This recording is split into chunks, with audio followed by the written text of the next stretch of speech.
সন্তান কি করে দেখো, মা বাবা বৃদ্ধাশ্রমে আছে, মা বাবাকে খেতে দিচ্ছে না, পড়তে দিচ্ছে না, আবার ঘটা করে বাড়িতে কালী পুজো দিচ্ছে, দুর্গা পুজো দিচ্ছে। এতে কি লাভ হবে বাবা?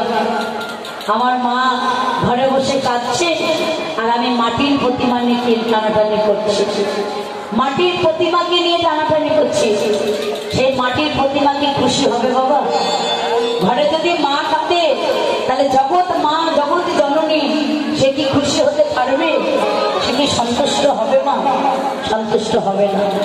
বললেন যে এই মাটির প্রতিমা নিয়ে টানাটানি না করে ঘরে আছে জগতের প্রতি জননী, জগৎ জননী, যিনি গর্ভধারিণী, যিনি পৃথিবীতে এনেছে, এই পৃথিবীতে আলো দেখিয়েছে, সেই মাতা পিতাকে আদর করো, যত্ন করো। সেই মাতা পিতার অন্তরে দুঃখ দিও।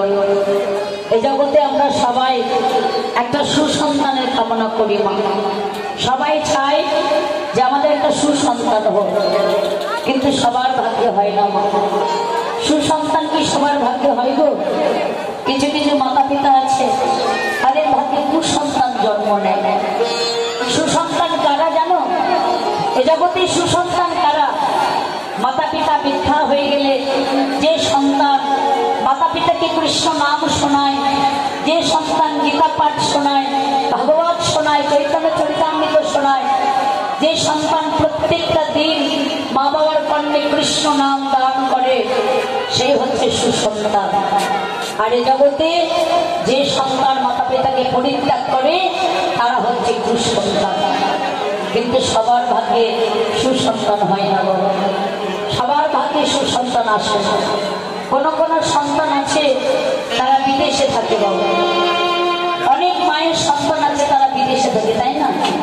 আমার অনেক বাবাদের সন্তান আছে তারা বিদেশে থাকে।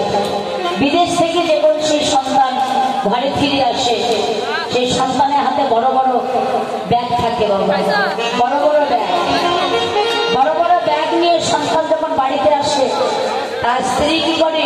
ছুটতে ছুটতে যায় স্বামীর কাছে, তাড়াতাড়ি হাত থেকে ব্যাগটা কেড়ে নেয় আর মনে মনে চিন্তা করে, না জানি এই ব্যাগের মধ্যে আমার স্বামী আমার জন্য কত দামি দামি জিনিস এনেছে, কত দামি দামি গয়না এনেছে, কত দামি দামি শাড়ি এনেছে। তার যদি একটা সন্তান থাকে, সেই সন্তানও ছুটে যায় তার বাবার কাছে, তার বাবার কাছে যে ব্যাগটা কেড়ে নিয়ে সেই সন্তানও মনে মনে চিন্তা করে, না জানি আমার বাবা আমার জন্য কত দামি দামি খেলনা এনেছে। কিন্তু মা, তার যদি একটা অভাগিনী মা থাকে, তার যদি একটা অভাগিনী মা থাকে, সেই মা কখনো সন্তানের ওই ব্যাগের দিকে তাকিয়ে রাখে না। সেই অভাগিনী মা ছুটে গিয়ে সন্তানের বদনের দিকে তাকিয়ে রাখে, সন্তানের বদনের দিকে তাকিয়ে রাখে।